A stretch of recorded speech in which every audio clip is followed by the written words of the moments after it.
Hello, BookTube. Welcome to Lizzie Faye Loves Books. I'm Elizabeth, and it's Saturday, so it's a little past time for Friday reads. I'm having a hard time getting my Friday reads done actually on Friday lately. My last weekend's video was on Sunday, but at least I'm only one day late today, and I want to tell you about the books that I'm currently reading and what I finished during the last few days.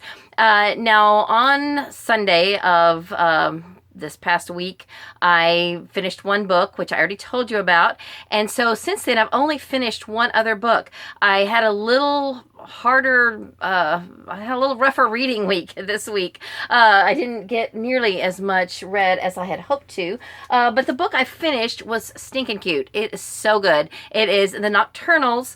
The first book is The Mysterious Abductions by Tracy Hecht. The Nocturnals is the name of the series, and I'm not sure how many are in this series yet at this point, but the publisher contacted me about this book last year, sent me the audio for free in exchange for an honest review, and I completely forgot about it. So I got the audio, I listened to it this past week, and I loved it. It is so good. I am going to be doing probably a full review of it at some point, and then also I'll mention it again because I'm planning to do pretty soon a middle grade mystery recommendations video. So I'll definitely be talking about it then. The animals, they're all little nocturnal animals. It's kind of a fantasy. The animals all talk to each other, and the activities that they do are of course not realistic, but really cute. There is a dose of reality though in this book that I think was good, that it was thrown in there. I think it was important, but not so much that that it would make it to where a young child couldn't read it and enjoy it. So I think it was a very good balance, and I really enjoyed it. So I'll be talking more about it later.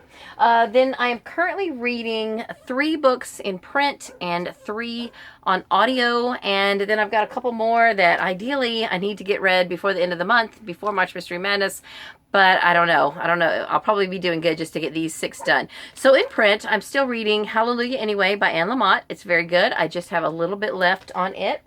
And then on Wednesday night, I sat down with all of the Sunshine State books that I still needed to read, and or at least the 3 that I plan to read in print.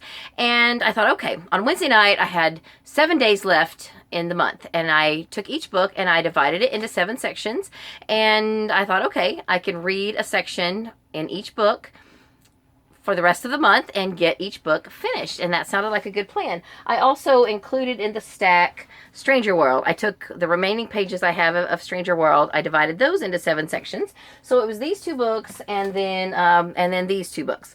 So I've got these all divided into 7 sections, which, I did that on Wednesday night. But then Thursday, I went to a giant library book sale, which took me the majority of the day. My car started overheating on the way home, and so I had to sit for an hour, let my car cool down, add water, limped on home. By that point, I was just exhausted. So by the time I finally had any time to just sit down and read, I got maybe a chapter read of this book. I have since read more in it, but I have not even picked up the others, and I haven't even picked this one up since Wednesday. So I'm not doing that great with my print reading. However, my audiobooks are still going well. I only have 2 discs left in To Be Where You Are by Jan Karon. I am loving it like I expected to. It's fantastic. My favorite series of all time. And then one of the Sunshine State books that I'm listening to on audio, I am also loving this. This is It Ain't So Awful Falafel, and I apologize, I have been saying the author's name incorrectly. Firuze Dumas, I believe. I don't know if I got the first name correct, but Dumas is the last name. And I cannot tell you right now who the narrator is, but they're doing a great job. I am about this far into it. This is my generation. This takes place in the 70s, so the main character in this book is probably about my age, maybe a tiny bit older, and it's great.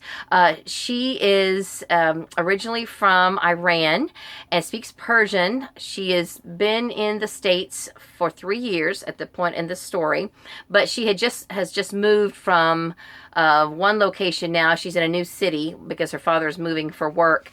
And so she's the new girl again, trying to fit in. You know, she's from a different culture and she's trying to fit into this 1970s US culture.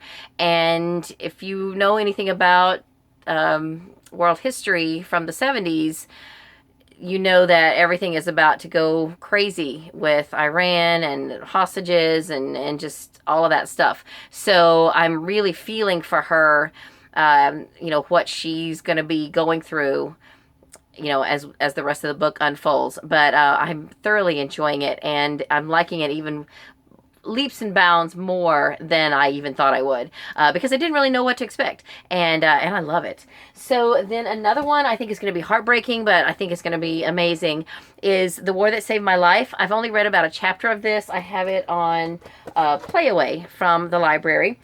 So far, what I've read, there's a young girl, and she has like a twisted foot or a lame foot, and because of that, whoever she lives with, I don't know if it's her mother, grandmother, or just some other caregiver or relative, I don't know, whoever it is that she lives with treats her horribly because of that. Like, she's not a whole person, and they are just they're just despicable to her.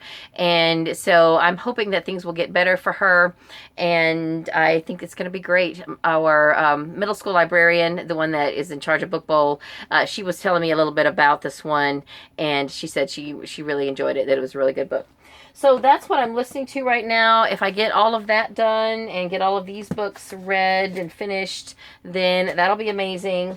I still, at some point, I have to get these read, and I have to get this read. I was so upset with myself because several weeks ago I looked on Audible and I saw that this book was like $3.99, and I thought, okay, I'll buy that one with cash, and then I'll use my credit to get one of the others. And so I went ahead then just recently and used my credit to get this without going back to look at the price for this one, which had gone up and then now is like $3 or $4 more than this one. So in hindsight, I should have used my credit for this one and bought this one, but that's not what happened.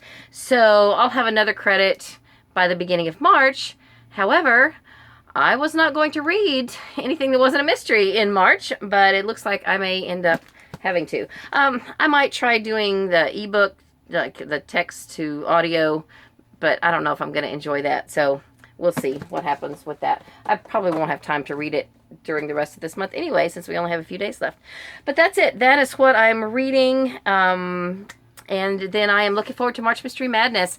I've got most of my books lined up behind me. I've already done my TBR, and I'm going to be doing another kind of a secondary TBR of some of the other cozy mysteries that I might be able to pick up during the month of March as well.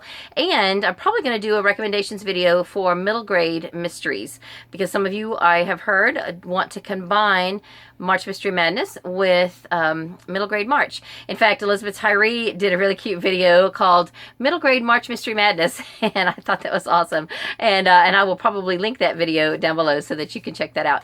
So that's about all I have. Be sure you check out the Instagram challenges that we have posted for March Mystery Madness. There is an Instagram challenge for each day in March, and those are posted on Twitter. And also I have posted them on my Instagram, and Courtney has put them on hers, and any of the other hosts that have Instagram, they have those, and so hopefully they'll all be posting them. So if you don't follow any of the hosts on Instagram, then, you know, I would recommend doing that. And also just search hashtag March Mystery Madness and follow that hashtag, and you'll be able to see all the posts and the challenges for that. So that's all I have for this video. I went to an amazing book sale on Thursday, and that video will be coming soon. Meanwhile, read a good book, and God bless you.